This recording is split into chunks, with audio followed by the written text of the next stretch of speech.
సుగుణాల మెట్లపై నడిపించి కనిపించు అయ్యప్ప స్వామి. మకర సంక్రాంతి సజ్జోతివై అరుదెంచి మహిమలను చూపించు మణికంఠ స్వామి. కర్మబంధము బాపు ధర్మశాస్త్ర కలిభీతి తొలగించు భూతాధినేత.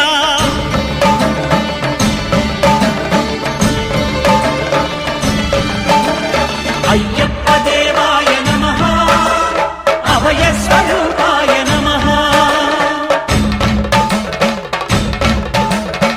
ఆద్యంతరహితమో నీ విశ్వరూపం అజ్ఞానతిమిరము నణచు శుభదీపం.